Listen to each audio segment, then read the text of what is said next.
My name is Priscilla Dawson, and I'm 31 years old. On paper, I've built a decent life.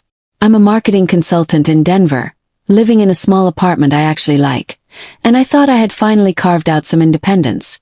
But in my family, I've always been the disappointment. The quiet one, the sensitive one, the child who never quite lived up to anyone's expectations. Last Christmas proved it once and for all. We were gathered around the dining table. Cranberry sauce, glazed ham, the whole Hallmark spread. My older brother cracked jokes, my younger sister played the charming favorite, and I tried to disappear into the background like I always do. Then my mom set down her wine glass, looked me dead in the eye, and said it. "You are the most useless child we have." The words dropped like a grenade in the middle of mashed potatoes and gravy. For a second, even the silverware seemed to freeze. My dad coughed into his napkin. My brother smirked. My sister pretended to be shocked but didn't meet my eyes. And me. My chest felt like it had caved in. 31 years of biting my tongue, of trying to prove myself, of swallowing insults.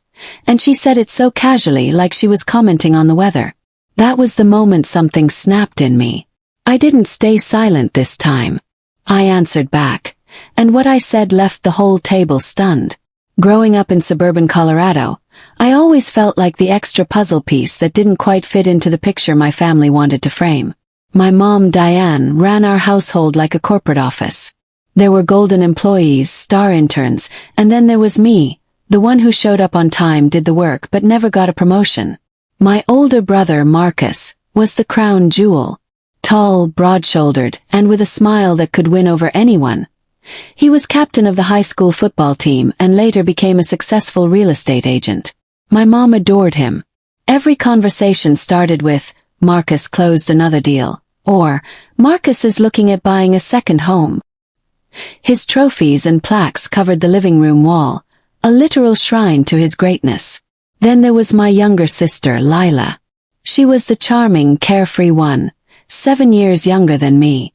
The baby of the family. She could break a vase, fail a class, or crash the car, and it was brushed off with a laugh. "She's just young," Mom would say. "She's figuring things out." Dad would quietly pull out his wallet and cover her mistakes while she flipped her hair and moved on without consequences. And me.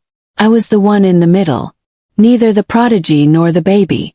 My report cards were solid, filled with A's and B's, but they didn't hang on the fridge. My art projects won school competitions, but those certificates ended up shoved into a drawer somewhere. I was quiet, thoughtful, happiest with a sketchbook in hand, but none of that was flashy enough for my mom. Dad. He was there but not really. The kind of man who sat at the table but lived behind a newspaper. When conflict arose, he folded like origami, leaving me alone in the storm. His silence became the background music of my childhood. I can remember one Thanksgiving when I was 15. I had spent hours baking a pumpkin pie from scratch. No canned filling, just roasted pumpkin I prepared myself. I set it proudly on the table, waiting for someone to notice. Everyone did, but not in the way I hoped. Marcus made a joke about how it was too dense. Lila poked it with her fork and wrinkled her nose, and Mom announced, "Maybe next year, Priscilla, you can just stick to setting the table." I laughed it off, but in my chest, something heavy settled and stayed there. That became the pattern. Whatever I did, it was never enough. If Marcus so much as breathed, he was praised. If Lila stumbled, she was rescued. If I succeeded, it was ignored. If I failed, it was magnified. By the time I hit my 20s, I had learned to shrink myself. I focused on school, got my degree, found a stable job. My mom would occasionally say, "Well, at least you're independent," in that backhanded way that made it sound like settling. Meanwhile, Marcus was the achiever, and Lila was the sweet one. My role. The forgettable middle act between two stars. I didn't realize then how much that hierarchy had chipped away at me. But it all came boiling to the surface at that Christmas dinner, when my mom finally said the words she had been implying my whole life. Christmas had always been complicated in my family. On the outside, everything looked perfect. Silver candlesticks polished, Mom's special cranberry sauce, Marcus carving the turkey like he was auditioning for a commercial. But underneath it was all cracks and sharp edges, waiting for someone to step wrong. That night I tried to keep my head down. I wore the sweater I thought Mom would approve of. Dark green, simple. I brought a bottle of wine, though I knew Marcus would show up with something pricier. I even helped Lila set the table while she complained about how stressful her college finals had been. The meal started as usual. Mom bragged about Marcus's latest sale, about how he was on track to buy a new investment property. Dad nodded proudly. Then Lila jumped in, chattering about some influencer collaboration she'd landed through a friend. When silence fell, I made the mistake of mentioning that one of my marketing campaigns had gone viral online. It hit over 1 million views in the first week, I said a little shyly, hoping for some acknowledgement. The pause that followed was heavy. Marcus smirked, cutting into his turkey. So basically people clicked on an ad. Congrats. Lila giggled behind her wine glass. And Mom didn't laugh. She didn't even roll her eyes. She looked at me with this sharp, clinical stare, like a doctor delivering a diagnosis. Then she said it, clear as crystal, loud enough for everyone to hear. You are the most useless child we have. The room froze. Forks clinked against plates and stopped. Dad shifted uncomfortably, pretending to study his napkin. Marcus's grin widened like this was entertainment. Lila looked everywhere but at me, lips pressed into a tight smile. I felt my throat close, heat rushing to my face. I had swallowed so many comments over the years, trained myself to be invisible, but something inside me cracked open. I pushed my chair back, the legs screeching against the hardwood floor. My hands trembled, but my voice came out steadier than I expected. Say that again. The table went silent. Mom blinked, startled for once that I wasn't bowing my head. Go on, I said, my voice low but firm. Call me useless again. But this time, everyone's going to hear what I have to say back. And in that moment, with every eye on me, I knew this Christmas would be the last time I ever sat quietly at that table. The rest of that Christmas night blurred into a haze of forced laughter and awkward silences. After I'd spoken up, nobody said much. My mom brushed me off with a stiff smile, like I was a child throwing a tantrum in public. Sit down, Priscilla. Don't make a scene. But I didn't sit. I stood for a long moment, chest heaving, before finally lowering myself back into the chair. It felt like surrender, and I hated myself for it. The evening dragged on. Marcus told stories about his new car. Lila showed off selfies from her phone, and my parents cooed over both of them like nothing had happened. I ate quietly, tasting nothing, staring at my plate while anger built inside me like pressure in a sealed jar. Later, when it was time to open presents, the favoritism became painfully obvious again. Marcus unwrapped a sleek leather briefcase from my parents. For your big deals, honey, Mom said proudly. Lila got a new MacBook to help with her studies. And me. I opened a small box to find oven mitts. Cute little red oven mitts with snowflakes. Everyone chuckled like it was some harmless joke. Now you can practice making that pie again, Marcus said with a wink. My cheeks burned, but I forced a tight smile. Inside I was screaming. After the holiday, things didn't settle down. Mom called me a few days later not to apologize but to double down. You really need to stop being so sensitive, Priscilla. Families joke, that's what we do. If you can't handle a little criticism, how will you survive in the real world? I bit my tongue but my hand shook gripping the phone. It wasn't criticism. It was cruelty packaged as honesty. At work, I found myself distracted, replaying that dinner over and over. Every sarcastic laugh, every dismissive glance. It was like my family had written me out of the script, cast me as the background character in their perfect play. The final straw in that first wave of tension came when I overheard Marcus at a family gathering a few weeks later. He didn't see me in the hallway as he whispered to Lila, laughing. Mom was right. Priscilla's basically the placeholder sibling. You know, the one who's just there. They both giggled. And something inside me hardened. I realized then that this wasn't just about one comment at Christmas. This was years of erasure, years of being dismissed, years of being told without words, or sometimes with them, that I didn't matter. And for the first time in my life, instead of crying about it, I started thinking, what if I proved them wrong? What if I showed them I was anything but useless? The idea of revenge wasn't sharp yet. It was just a shadow forming in the back of my mind. But it was there and it was growing. By February I had convinced myself I was imagining things, that maybe I was overreacting. But families like mine have a way of reminding you exactly where you stand. It happened at my aunt's birthday dinner. A small family gathering at a restaurant downtown.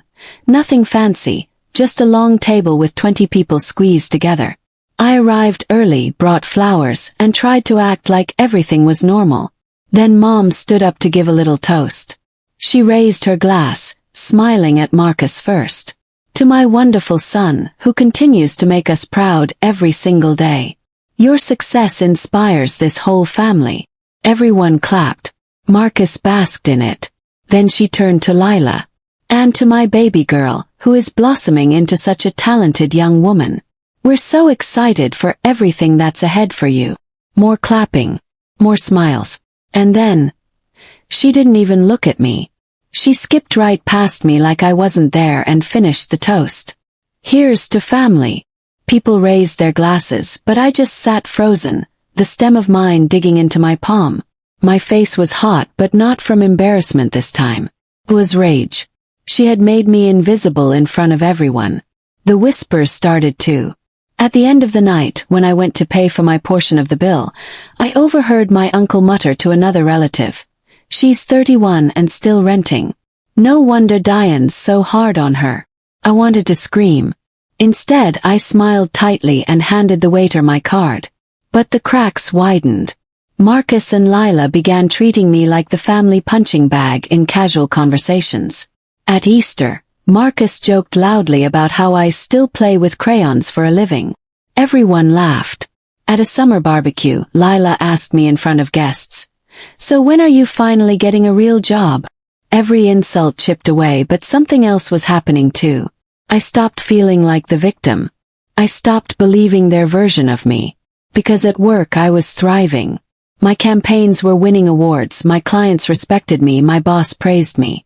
The only place I was useless was inside that toxic bubble of my family. And that realization flipped a switch. I started imagining what it would feel like to shatter that bubble. To hold a mirror up to them and make them face their cruelty. To show them that the daughter they dismissed, ignored, and humiliated was the one capable of pulling the rug out from under all of them. The fantasy of revenge became less of a shadow and more of a plan forming in the corners of my mind. I wasn't ready yet, but the thought was there, buzzing like static. All I needed was the right moment, the right chance to turn years of humiliation into something they'd never forget. The breaking point came in July, at what was supposed to be a casual Sunday dinner. Mom insisted we all come over. Family bonding, she called it. I almost didn't go, but guilt won like it usually did. The moment I walked in, I knew something was off. Lila was sitting at the table with a smug smile, a ring glinting on her finger. "I'm engaged," she announced. The room erupted with cheers. Mom cried, Dad hugged her. Marcus popped a bottle of champagne he'd brought, just in case. And me. I clapped politely, but the pit in my stomach grew heavier when Mom turned to me and said, loud enough for the whole table, "Now, if only Priscilla could figure her life out. Maybe one day she'll give us some good news too." The laughter that followed felt like knives. Even Dad chuckled. I excused myself to the bathroom, but once the door closed, the dam broke. My hands gripped the sink as hot tears blurred my vision. I wasn't crying because I was sad. I was crying because I was furious. Furious at myself for sitting through years of this circus. Furious at them for never seeing me. Furious that no matter what I accomplished, I'd always be the useless one. I looked at my reflection in the mirror. Eyes red, jaw clenched. And then, for the first time, I said it out loud. "They're not going to get away with this." The words hung in the air like a vow. In that moment, something in me hardened. I wasn't going to prove my worth to them anymore. I wasn't going to beg for their approval or sit quietly at their table. No, I was going to burn down the pedestal they put themselves on. One by one, I would show them exactly who they had underestimated. That night, as I drove home, the outline of my plan began to take shape. And this time there would be no turning back. Once I made the decision, I started noticing things differently. My family loved to act like they were flawless, but they all had weaknesses. And for once, I was going to use those weaknesses, not ignore them. Marcus's weakness was his pride. He lived off image. Perfect house, perfect car, perfect life. He boasted so much on social media, it was practically a highlight reel. Lila's weakness was her need to be adored. She exaggerated her successes, lied about her influencer partnerships, and leaned heavily on the illusion that she had her life together. And Mom's weakness: control. She had to be the one who dictated the story, who set the family hierarchy, who decided who mattered. I decided my revenge wouldn't be loud, at least not at first. It would be surgical. Step 1. Expose Marcus. Through work, I had access to marketing databases and public records. It didn't take much digging to discover Marcus had stretched the truth about some of his big wins. One of his properties had fallen through, another was deeply in debt, and yet he was posting online like he was rolling in millions. I quietly gathered screenshots, tax filings, and foreclosure notices. Evidence, neat and undeniable. Step 2. Unravel Lila's fantasy.